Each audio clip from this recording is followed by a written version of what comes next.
So there's this sculptor, and he's been doing it all his life, and he's really, really, really good. And he's made a decent living at it, and he spent his whole life learning how to do it, and he's got a core group of people that buy his stuff all the time, and he's doing quite well, all on his own, whatever. One day this guy walks into the shop and says, I think I could help you sell more of these things. The sculptor's like, yeah? How do you figure? He said, well, he says, I'll tell you how we'll do it. You get in with me for 5 years, and each year you build me a statue, and it has to be the best work you have ever done. It has to be capable of winning awards and being renowned throughout the world. You can't just throw things together.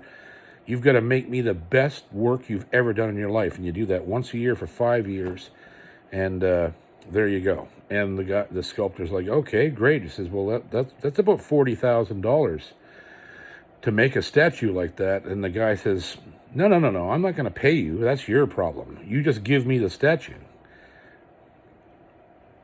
The sculptor's like, okay.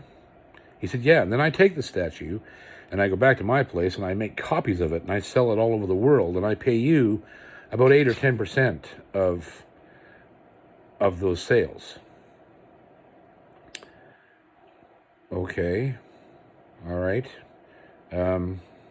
Right. He said, oh, and by the way, you can't sell them yourself anymore. If you want to sell these statues that you're making for me, you got to buy copies of them from me at wholesale. Oh, okay. Why not cost? Well, I mean, I got to make money. Yeah, I have to make money. So you buy them from me at wholesale. Oh, and by the way, I can give copies of the statue to other people like me, and they'll sell them. And you'll get even less of a commission from those sales. But they can sell them too, like other places in the world. And pretty soon you'll be everywhere. And the sculptor's like, okay. Right. Oh, and by the way, if you want to help the guy down the street that's learning there and he's working on something, you want to go help him, you have to get permission from me to go work for him. Also, my name has to go on his statue. Okay. Right. Well, I don't know. Well, you don't know. Jesus, listen. That guy across the street there that you admire so much, that guy over there, that other sculptor, he made $1 million off of the same thing with me. Millions of dollars, actually. He's driving a Lamborghini. You see the car that guy's got in the driveway? It worked for him. The sculptor's like, okay, right. Then, well, we could try to do it for a little while, and if I don't like it... Oh, no. It's 5 years. It's 5 years. You can't, once you say yes, it's 5 years, and you owe me 5 statues, and the deal's gonna stay there, and it's 5 years. Yeah, but what if I don't like how it's going? I mean, well, then well, the only thing you can do then, if you don't like what's going on, then you buy the statues back from me. Wait, the sculptor's like, wait.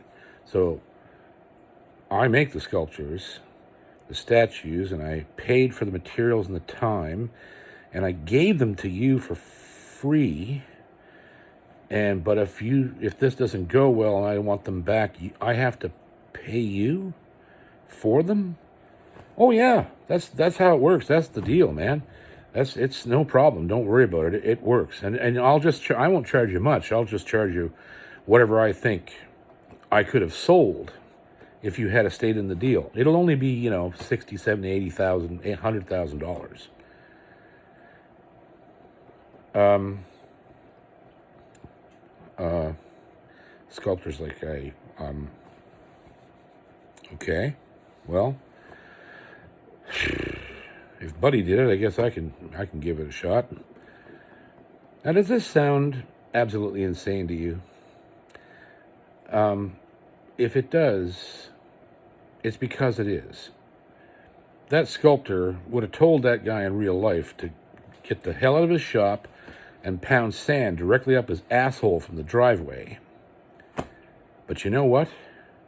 For some reason, which I will discuss, musicians take this deal every single time they sign a record contract.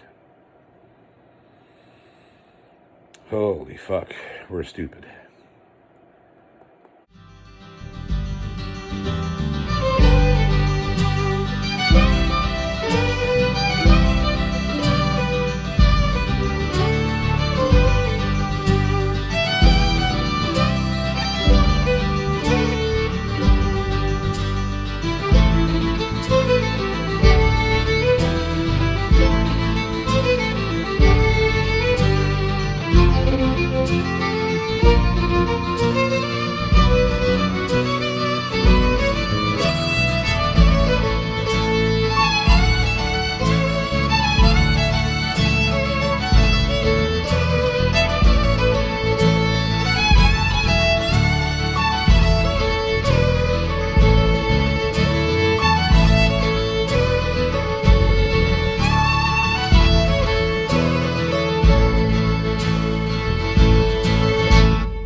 It's a known fact that almost any musician who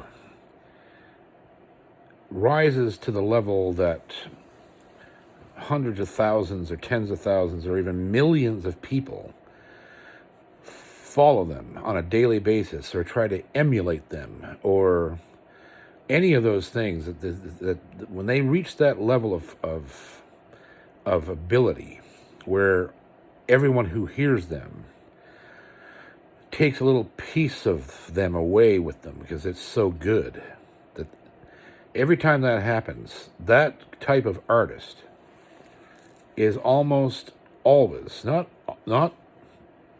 always, but almost damn every time, that artist is suffering from some type of mental illness. And the reason that I believe that musicians of that level are fucked up is because it takes so much isolation and introversion, if that's a word, to study music at a level that allows you to play so profoundly that you can affect millions of people that you've never met. It takes so much internal energy and study and isolation and sacrifice that if that doesn't mess your mind up forever, you end up, you're probably hiding from something to get that level of isolation and rejection of the outside world that's necessary to study the craft to the point where you can play at that and sing or write at that level. Every single, like if you look back through history, just the people who died of addiction, which is a mental illness, it's a mental health problem, right? There's dozens of people who just self-destructed because their genius was accompanied by insanity. And it's a well-known fact as well that musicians have severe problems with either self-esteem or ego. They also are no good at promoting themselves, and they're no good at business, because those are things that require left brain function, and artists don't have it. And the rare few who do are extremely successful, and because they're able to navigate the business end of music, but unfortunately, most of us are not. We are not equipped to deal with numbers and business and business relationships, which are way more complicated than personal relationships. And I can tell you right now that record label executives, people who run labels, they have a specific talent, and the talent is they know exactly what to do to manipulate someone with a mental health issue. That's exactly that's their only job description. They see artists and they know exactly what button to push to make that person do whatever he wants them to do. And it usually comes down to, stroking an ego, or or creating jealousy, like putting someone who's successful up in front of someone who wants to be there, and stroking their ego and going, yeah, you could be him, you can surpass him, and on this goes. It's an endless litany of greasy, backroom, underhanded bullshit that these people employ on a daily basis to keep everyone under control. And that's the main thing, is control. They wrench control away from artists and say, I'm sorry, but you're just the artist. Everything else is our business. You just make music. We'll handle the rest.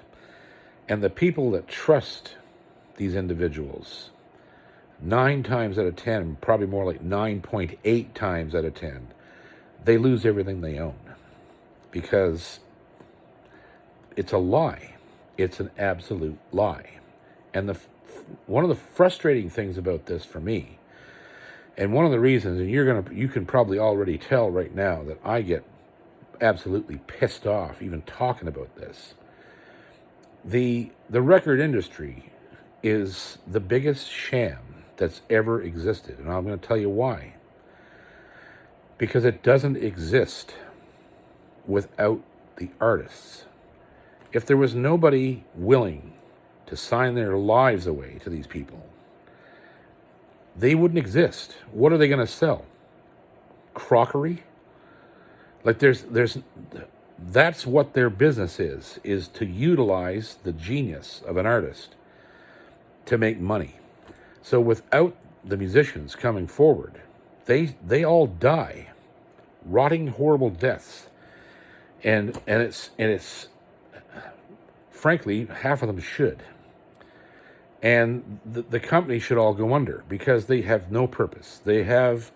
All they've done for all these decades is just take advantage of one artist after another, after another, after another. And they take the lion's share of the money, the lion's share of the credit. They seize people's intellectual property and hold it hostage. And all of these horrible, ugly, immoral things that these people do in the name of the industry. I think that most of the business standards and practices of the industry should be made illegal, because they're not moral. I can tell you that. And it just shouldn't be done. There should be laws to protect people that get into business dealings with these entities, right? But there isn't. And the reason there isn't is because we're greedy. We're greedy and we're dumb, and we're got our heads up our asses and our eyes in the clouds. And the reason that we don't dismantle the way record labels operate is because there's a chance that might work for us. Oh, we can't take down the record companies, because what if I had a hit? Then the machine wouldn't be there anymore. We base our lives on this. We base our lives on the possibility, this 1,000,000,000,000 possibility, that we could be the next Elvis, or the next anybody who has sold 1,000,000 copies or had a number one hit song. We base our lives on this non-existent brass ring. We look at the people who made millions of dollars from this poison machine and think, well, obviously it works because he's famous. He did really well. That's exactly what they want us to think. It's exactly what they want us to think. They do just enough to avoid legal action, really. Like, I mean, law enforcement. And it's poison. It's the most incredibly poison thing I've ever witnessed in my life, and I've lived around it for my entire career. Not only have I lived around it, I've lived in the middle of it. And I've watched other artists lose everything they own because of record labels, to the point where they quit playing, quit writing, quit touring. They get a day job.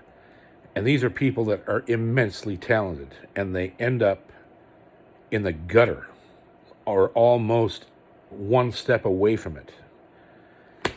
How can that be right? It just can't be right. There is no way to redeem that.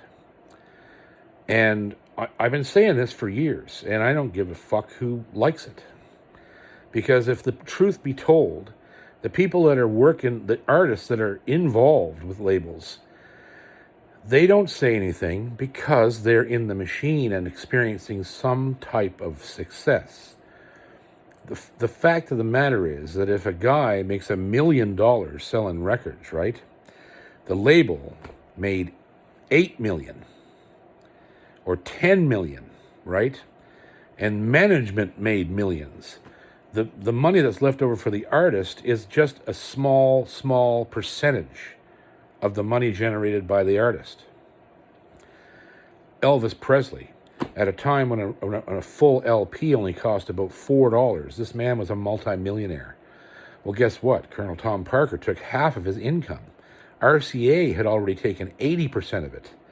His tens of millions of dollars that he had was just a minuscule portion of the billion-dollar industry that he was creating at the time, that is still working to this day, 40 years after he died.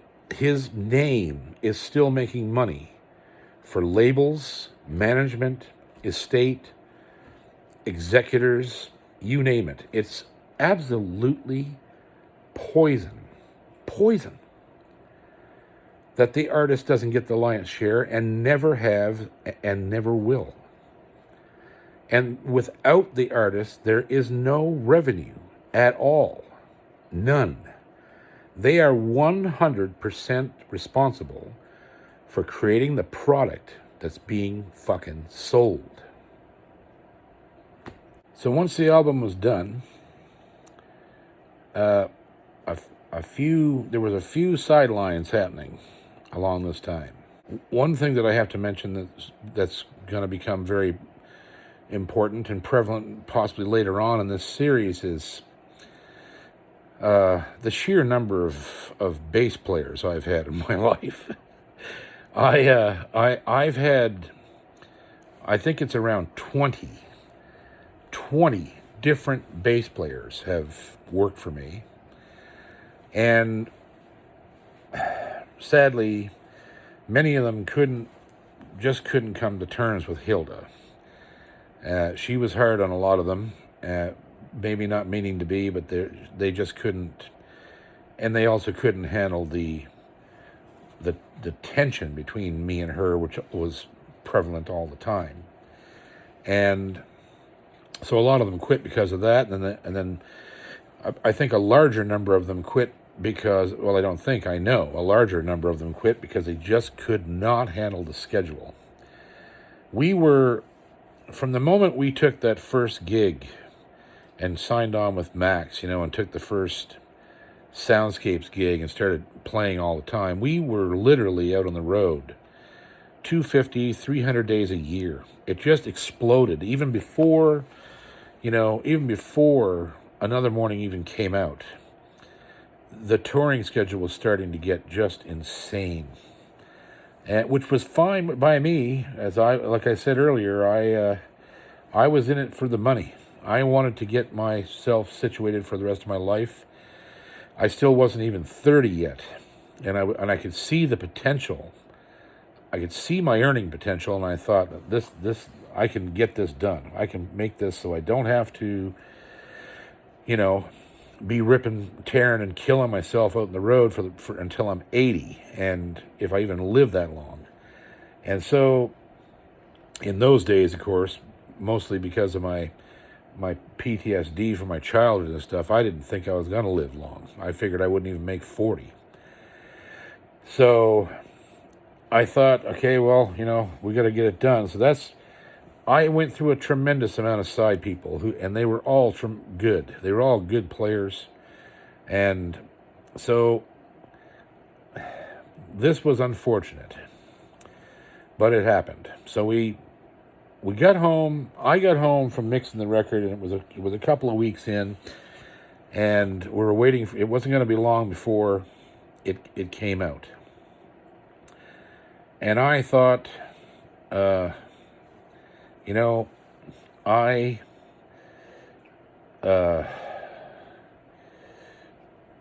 I got to make sure that this live show is really good. And Jarvis hadn't played on the record, mostly because he bless his heart, he just didn't pass muster with Paul Mills and these guys. He wasn't really a studio player, and that's fine. Many musicians are tremendous road players, but they just don't have the studio chops. It's a whole other discipline. So it's no huge crime that somebody doesn't have them. If you're not making your living in the studio, you just don't get them, right? It's an acquired skill that takes a ton of practice and a ton of failure, to get where you can walk into a recording studio and deliver exactly what the producer and the artist wants that you're working for. So, but I decided, at the time, I was like, well, what the deal was that Paul had altered the arrangements of all these songs, and for the better. His production pulled stuff out of me that I didn't know was in there, and he had changed, almost every single arrangement. And so I thought, we can't go out on the road and play the old versions of these songs because we're not even going to sound like the album at all. First of all, there's not a 10-piece band on stage with me like there is in the records, and so we've got to come as close as we can with a trio to what this album sounds like, which included things like key changes and modulations and like really actually quite complex changes that were made, right? So I called Jarvis up one night. I said, look, we got to have a rehearsal. So sure enough, he came over. He was always ready to go. And we sat down in the kitchen, and I said, listen, we got to change these songs because they're no longer what we were doing before this record was made. When we got to learn the versions that are on the album. And so we tried a couple of songs, the new version. And Jarvis just kind of looked at me and said, I don't like these versions. And I said, and I was like, well, what do you mean? Like, we don't have a choice. And he said, sure we do. Do whatever we want. I don't. He said, I'm not learning this. I like the way we did it before, and I'm not learning this. I'm not going to relearn all these songs. And just, he's a Cormier, right? Right in your face. So I didn't really know what to do to say to that, because I knew for certain fact that we were going to have to learn the new versions. So we kind of called the rehearsal. I just folded it up. I said, well, okay, we'll have to just, figure out something. And he left. I sat there in the kitchen for a long while, and I thought, this ain't gonna work. I got to find somebody who's gonna learn this. I have to learn it. I mean, it was my own goddamn songs, and I had to relearn them, right? And Hilda relearned them, no problem. She was a chameleon. She could play whatever you wanted her to play, really. And so I sat there for a few hours, and I steamed and stewed on it a bit, and I thought, well, I don't have a lot of choice. So I figured I have to let this man go. And I didn't like the idea of it. He was my close family, and But I really honestly thought, that I could go over to his place and sit down and say, listen, I, I need, there has to be a change. The musical direction of this thing is going somewhere else. And, you know, and you're still working a day job. I need somebody who can come on the road, all the time without worrying about losing his day job. He had a great job. He worked for the government in the national park as a surveyor, and he was one of the best ones they ever had there, apparently. And so the next day, I got in the car. I went down. I knew he liked Tim Hortons, and there was a Tim Hortons new in town. I think it was Tim's then. Yeah, I'm pretty sure it was. Anyhow, I went to the coffee shop, and I got 2 coffees, and I got him a croissant, because that was a joke we had, talking about croissants, and how you didn't want to say croissant, because it was, whatever. It was funny, though. And so I picked this stuff up, and I went back down to the corner store probably for cigarettes. And when I pulled up to the store, I get out of the car, and he pulled up behind me. And I thought, great. And I pulled the coffee out and the croissant, and I said, here, I brought you something. And he started laughing at me. And I said, I got you a croissant. And he was giggling, and I said, listen. I said, I want to come up to can we go to your house for a bit? I just got to grab this, whatever I was getting at the store. I said, you need to go up to your house, and we gotta have a talk.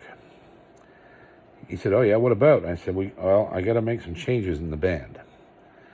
And that's all I get out of my mouth. And I probably didn't handle that well. I should have worded that differently. I don't know how else I could have worded it. I wasn't mean. I didn't tell him to fuck off and you're fired. But I mean, as soon as I said this, he lost his mind. His eyes got as big as golf balls, and he said, you're getting rid of me. You're getting rid of me. And he lost his mind, and in the street. And he threw the coffee and the food down on the hood of my car. You're getting rid of me. And he just started yelling and screaming at me. And I was standing there. I was going, wait a minute. We got to have, and no, fuck you, blah. And he got in his car and he drove away. And that was the last time I ever really saw the man, really. I didn't really run into him that many times after that, and which saddened me a great deal. And I was heartbroken. He was my family, and I don't know what I could have done differently, but I think it's just a simple case of we're both Cormiers, and I don't think he had a very easy life, any easier than I had, and he flipped out. He didn't want to lose his gig. But I wish it had gone down differently, and as this story progresses, you're going to find out why. But that was that. And I went back home, and I was dejected for a couple of days, but then I knew I had to go to fucking work. I had to go to work. I had a lot of shit on the go, and I didn't want to let down the label, didn't want to let down Max or myself. I was building my future at this point. I really believe so. And so I got home, and I called up a buddy of Hilda's named Adrian O'Coin, who was a real solid bass player. Second mistake I made was replacing Jarvis with somebody from Shetty Camp, who was a direct rival. I never thought about that either. But see, this is the problem.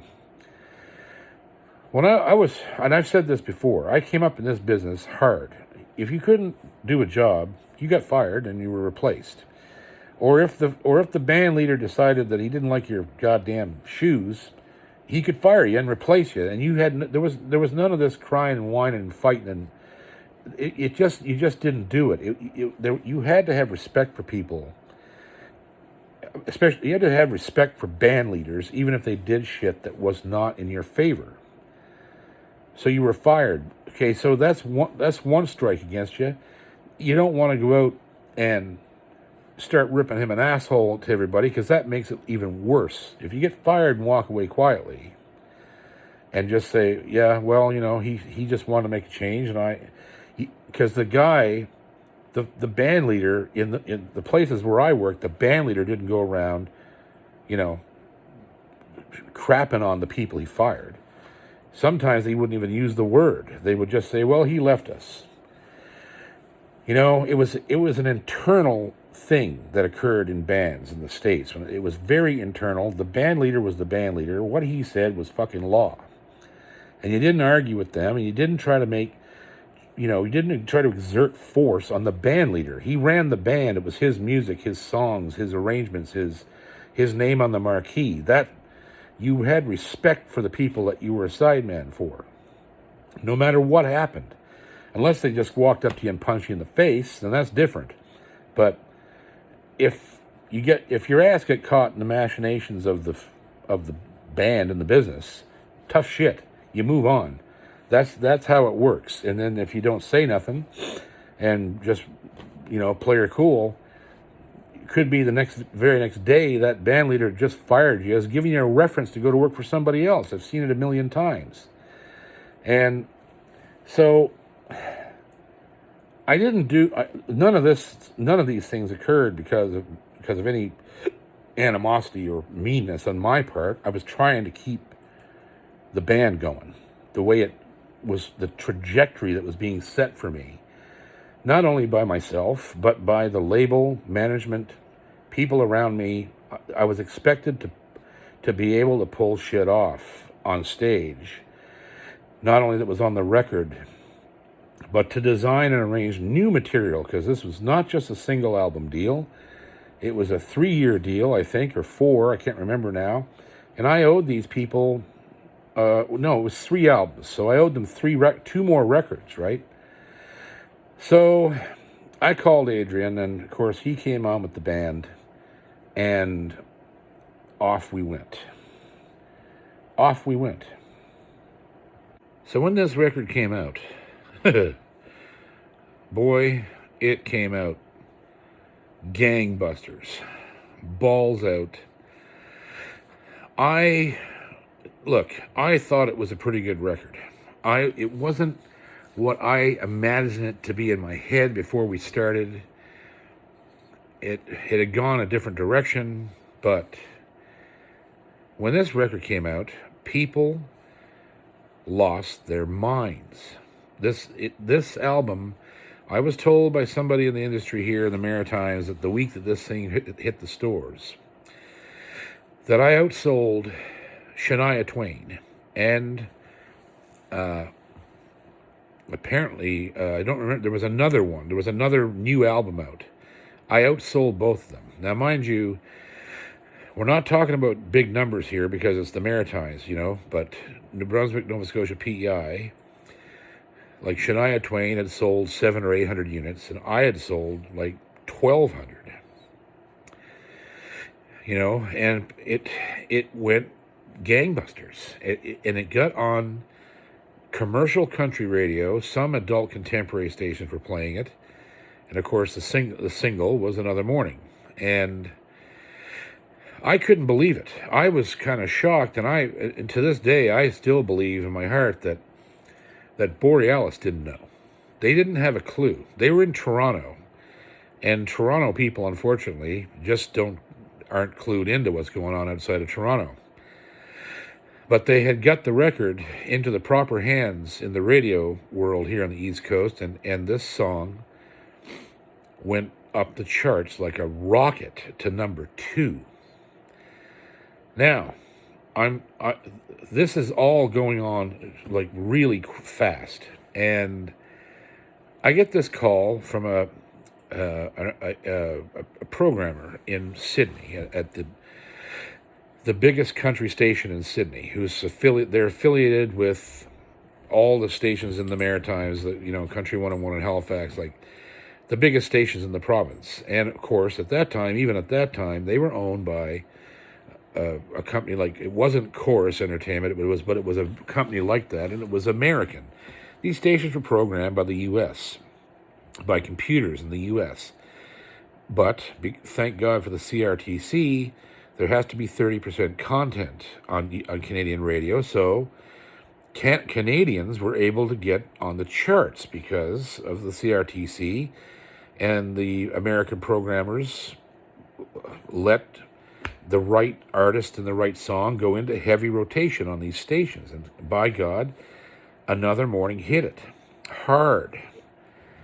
And so I get a call from this guy, and he said he wants to interview me, and he's like, my God, he said, man, he said, I love this song, and it's doing so well, and we get 100 requests a day, and it was being played every hour. And he says, too bad about your distribution. And I said, what do you mean? And he said, he said, you'd be number one if you were in both survey stores. And I said, what? He said, yeah, you're only in the HMV chain and their subsidiaries. He said, you're not in the other one, the music, I think it was called Music World. He said, you're not in that other store. They can't get your record. And the way that our charting system works is, in order for you to be number one, because you're knocking an American off the number one. Number one was Alan Jackson. He said, you have to be in both of those stores being sold, and your sales numbers go, it's all part of the algorithm to decide who's number one. You weren't in one of the stores, so you didn't get surveyed for one of the stores, which puts you out of the running for number one chart position. And I just about shit. I said, what? He said, yeah. He said, you didn't know this? And I said, no, I didn't know anything about this. And he said, well, somebody should tell your label, because you missed out on being number one, and this is your only chance. You're gonna fall off at number two over the next little while, and you're not going to come back. It's really not allowed. This was your shot. And I said, yeah, I understand that, because I knew how the business, I knew how the charting and all that stuff worked. So I was like, holy shit. So I called, there was 2 Music World stores, or 3, I can't remember how many, but I called one of them, and the guy answered the phone. I says, this is J.P. Cormier. And he goes, oh my God, Mr. Cormier. He says, can you please get me your record? And I said, well, I don't know why you don't have it, because it's being distributed to everybody else. He says, well, we can't get it. So I had a couple of boxes of records that they had given me, CDs. So I took a box of 50 down there, and by the time I got down there, he had put a giant sign out in the mall that said, J.P. Cormier CDs available here. And there was literally a lineup of people. I guess he told them I was coming there. There was a lineup of people waiting to buy the record and to get autographs and all this stuff. And so I dropped this box of 50 CDs off to him, and he had them gone, virtually gone, before I ever left the store. And so I did that I only had, I think, 2 or 3 boxes, which was leaving me with nothing to sell. So I had to order more product from Borealis. Of course, they charged me $9 a unit. So, I mean, just do that math a bit. I buy a CD for $9 and sell it to the store for, I think, $12 or $13. So, which leaves me $3 and something profit on an album that sells for $20. I'm making $3. So anyhow, I didn't care at the time, because I thought, like, I mean, I was famous. I got famous literally overnight. I know I've said not to say that, but it was spectacular. It was I didn't even know what to think. People really took to that song.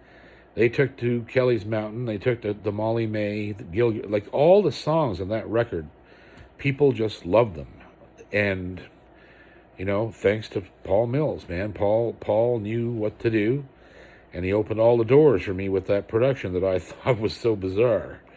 And meanwhile, the album is also, I think, given to this label in Scotland, this Iona Lismore, and they start selling it.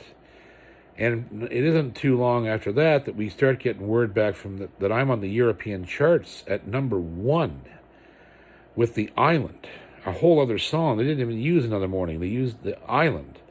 I was on the European country music charts at number one, and I was number one for 2 weeks, which is huge for somebody that has nothing over there. They didn't know me over there from Adam. And of course, the album found its way up to Shetland and all through this other label, this Scottish label. And I didn't know till years later, but the album was even found its way into the United States. It was subleased again by them to other companies in the States. And man, it was pandemonium. It was just pandemonium. I remember the very first gig that we did after this thing hit the radio and all this went crazy was, I think it was called Rock the Dock. It was a huge outdoor concert in Sydney that was attended by thousands of people. And I was on the main stage, playing these songs.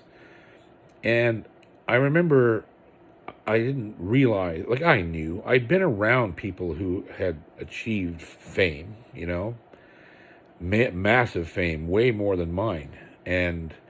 But I thought, these are just Cape Bretoners. I'm a Cape Bretoner. I'm safe around here. And I remember I wanted to go to the beer tent, which was at the back of the crowd, across this huge sea of people. And I thought, I'll just walk down the side of this thing and go in the beer tent, get a beer, because I was done playing or whatever. Listen to the rest of the bands. There was some really wicked bands, on the show. Well, I couldn't get down through there. And everybody was stopping me, and autographs, and hugging me, and handshakes. And then I get in the beer tent,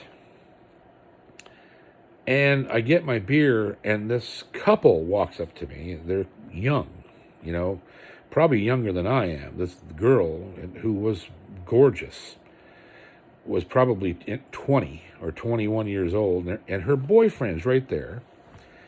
And they start talking to me. She starts talking to me specifically, and he's just standing there watching all this. And she kept getting closer and closer, and I kept backing up and backing up and backing up until I ran into a tent pole, because it was a beer tent. I ran into this huge metal pole in the middle of the place, and she grabbed me by the cock and held it and was talking to me. And her boyfriend standing right there looking me in the face. She's got me by the nuts. And I freaked out. I was just like, I thought, I didn't know what was going on. She was coming on to me so hard, it was ridiculous. And he seemed to be egging her on. And I flipped. I took her. I remember grabbing her hand and just having to pull it off me. And I said, "I'll see you guys later." And I virtually ran out of that place. And I don't know how the hell I got back to the backstage, but I did somehow. And I was getting mobbed. And it was just like, holy shit, this is obviously part of me was like, this is awesome. But the sensible part of me was going, this is not cool. This is ridiculous. And I sang a single song. I mean, it's no big deal. And I immediately kind of just went in my head at that moment. Something kind of snapped in my head that said, you don't want this. This is not where you will not be happy if this is what continues to happen, or if this gets any worse, right? And so in the backstage I went, and that little voice got filed away in my head, and we began this journey, this bizarre, circuitous, uncontrolled, whatever it was. Maybe it was an ascent, or maybe it was a descent. I don't even know at this point, thinking about it. But this may be the hardest part of the whole story to even tell, because there were so many things that happened to me over these years, from 1996 until now, that had to do with trying to survive in the business. Amidst the business itself, my personal relationships, my friendships, my business relationships, there was just so many things that were ridiculous that at times were quite terrifying, to be honest. There was a lot of things that happened that scared the shit out of me. And it mostly had to do with people. People being ridiculous, like just taking things to a level that they didn't need to go to, and might be the most fascinating part of the story. But it all started with a single song. From a conversation that I had with Hilda's grandmother after her granddad died. I went back to the nursing home where they had lived together, and I sat in his rocking chair, and she sat in Joe's, and I looked at her, and I said, "My God, it's strange for him not to be here." And she looked at me and she said, "It's like he never left the house." She said, "I still talk to him like he's still here." And that one sentence spawned that entire song. And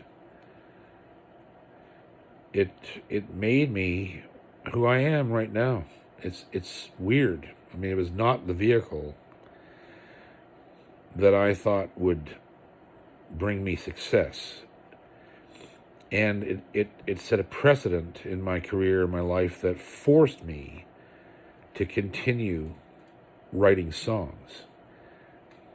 I was not a songwriter. I still don't consider myself a songwriter, but I do it. And that one song has followed me each day of my life to present day. Doesn't matter where I go in the world. I sing that song, and I don't even get to the first lyric before there's applause. As soon as I hit the guitar riff, everybody knows. And then when I sing the first line of that song, there's usually always an eruption of applause. It's really something, and it's something that happens to all kinds of artists, and the feeling is indescribable. That people you don't know took enough time to absorb your work, and your work was trying to put your feelings on a piece of paper. Man, it's just immense. It's immense. It's something that can't really be accurately described and portrayed, even in this medium, talking to you, telling you, or writing it down in a book. It's something you can't describe. And I mean, a lot of writers have had it at varying degrees, and I'm sure it feels the same way for them. That somebody cared enough to really listen to what you said in those 4 minutes. 4 minutes. And you could have changed someone's life. And I know that I did, because I was told many times that I did. And that was an interesting feeling as well. One of joy, but also one of great responsibility, which I think is, I guess, the ultimate byproduct of being a writer is you have responsibility to your listeners. You should never know what you're saying, how what you're saying is going to change them or their lives or their situation.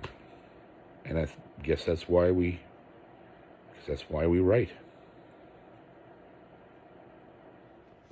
Another morning, one more day that I've been granted. Too bad the sun can't come and chase the years away. At 83, the seeds of youth have all been planted. See the harvest in a faded memory. Another morning, how I'd love to see my children. They have all grown up and away to other lives. Jim is a doctor, Bill's a pilot, they don't call often. We lost Sarah in the fire of 65. And now the days are growing longer, and I am much too old for anyone to hold. How I wish that I was stronger to make the trip back home.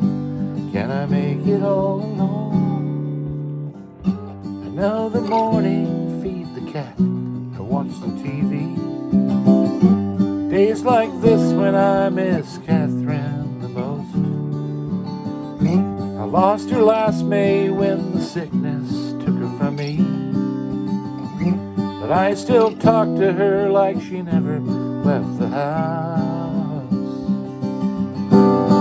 Now the days are growing longer, and I am much too old for anyone to hold.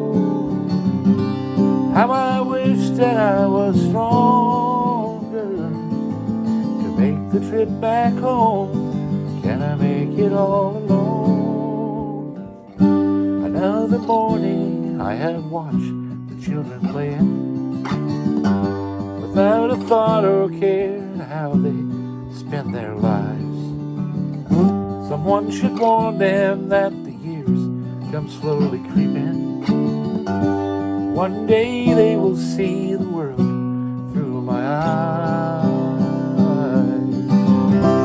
How the days will grow much longer, they will be too old for anyone to hold. How they'll wish that they were stronger to make the trip back home. But like me, they'll be alone. Yes, I wish that I was stronger, for I know I must go home.